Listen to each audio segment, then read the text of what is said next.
ఆంధ్రప్రదేశ్ ముఖ్యమంత్రిగా నారా చంద్రబాబు నాయుడు ప్రమాణ స్వీకారం చేశారు. ఉమ్మడి రాష్ట్రంలో 2 సార్లు, రాష్ట్ర విభజన తర్వాత 2 సార్లు ముఖ్యమంత్రిగా ప్రమాణ స్వీకారం చేసిన అరుదైన ఘనతను ఆయన సాధించారు. మొన్నటి వరకు 3 సార్లు ముఖ్యమంత్రిగా ఉన్న చరిత్రను తిరగరాస్తూ తాజాగా 4వసారి సీఎంగా బాధ్యతలు చేపట్టారు. ఏపీ ముఖ్యమంత్రిగా జూన్ 12 ఉదయం 11:27 సింహలగ్నంలో బాధ్యతలు చేపట్టారు. ఈ ప్రమాణ స్వీకార మహోత్సవానికి దేశ ప్రధాని మోదీతో పాటు ముఖ్య శాఖల కేంద్ర మంత్రులు హాజరయ్యారు. 2014లో తెలంగాణ నుంచి ఆంధ్ర రాష్ట్రం వేర్పడిన తర్వాత ఏపీ తొలి ముఖ్యమంత్రిగా బాధ్యతలు చేపట్టారు. 2019 నుంచి 2024 వరకు ప్రతిపక్ష నేతగా ప్రజల్లో తిరుగుతూ వారి కష్టసుఖాల్లో పాలుపంచుకున్నారు. 2024లో తాజాగా జరిగిన సార్వత్రిక ఎన్నికల్లో సంచలన విజయాన్ని సాధించి 4వసారి ముఖ్యమంత్రిగా రాష్ట్ర ప్రభుత్వ పగ్గాలు చేపట్టారు. ఇప్పటి వరకు 14 సంవత్సరాలు ముఖ్యమంత్రిగా కొనసాగిన ఏకైక తెలుగు నాయకుడిగా చరిత్ర ఉన్న నేపథ్యంలో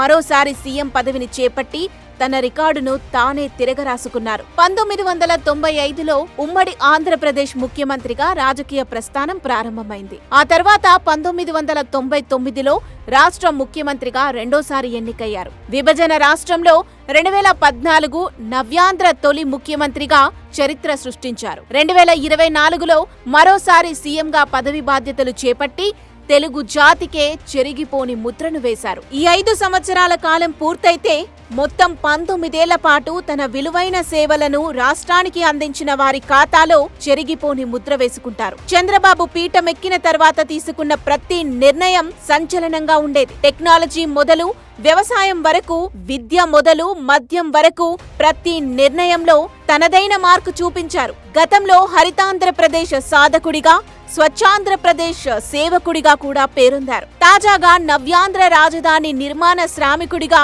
తన అడుగుల వేగం పెంచుతూ అభివృద్ధి దిశగా ముందుకు సాగుతున్నారు. ఒక్కసారి చంద్రబాబు నాయుడు రాజకీయ ప్రస్థానం ఎలా ఉందో చూస్తే 8వసారి ఎమ్మెల్యే, 4వసారి ముఖ్యమంత్రి, 4 దశాబ్దాలకు పైగా రాజకీయ అనుభవం, 1975 యూత్ కాంగ్రెస్ అధ్యక్షుడిగా మొదలైన ప్రస్థానం అంచెలంచెలుగా ఎదిగింది. ఎన్నో ఒడిదుడుకులు ఎదుర్కొన్నా, కష్టకాలం ఎదురైనా ప్రతిసారి బౌన్స్ బ్యాక్ అవుతూ పార్టీని కాపాడుకుంటూ వచ్చారు. 1978లో తొలిసారిగా ఎమ్మెల్యేగా గెలుపునందుకున్నారు. 1980లో అంజయ్య కేబినెట్లో మంత్రిగా చేశారు. 1983లో ఎమ్మెల్యేగా చంద్రగిరిలో ఓటమి పాలయ్యారు. 1986 టీడీపీ ప్రధాన కార్యదర్శి అయ్యారు. 1989లో కుప్పం నుంచి ఎమ్మెల్యేగా విజయం సాధించారు. 1995లో ఉమ్మడి ఆంధ్రప్రదేశ్ ముఖ్యమంత్రి అయ్యారు. 1996లో యునైటెడ్ ఫ్రంట్ కన్వీనర్ గా వ్యవహరించారు. 1999లో రాష్ట్ర ముఖ్యమంత్రిగా రెండోసారి ఎన్నికై జాతీయ రాజకీయాల్లో ప్రముఖ పాత్ర పోషించారు. 2003లో అలిపిరి దగ్గర క్లేమోర్ మైన్లతో మావోయిస్టులు దాడి చేశారు. 2004 నుండి 14 వరకు ఉమ్మడి ఆంధ్రప్రదేశ్లో ప్రతిపక్ష నేతగా వ్యవహరించారు. 2014 విభజిత ఆంధ్రప్రదేశ్ కు తొలి ముఖ్యమంత్రి అయ్యారు. 2019లో నవ్యాంధ్రలో ప్రతిపక్ష నేతగా వ్యవహరించారు. 2024లో అదే నవ్యాంధ్రకు రెండోసారి ముఖ్యమంత్రి అయ్యారు. ఇది చంద్రబాబు నాయుడి రాజకీయ ట్రాక్ రికార్డ్. మరి చంద్రబాబు నాయుడు ఈ 5 ఏళ్ల పాలన ఎలా ఉండబోతుంది? మీరేం ఆశిస్తున్నారో కామెంట్ రూపంలో తెలియజేయండి.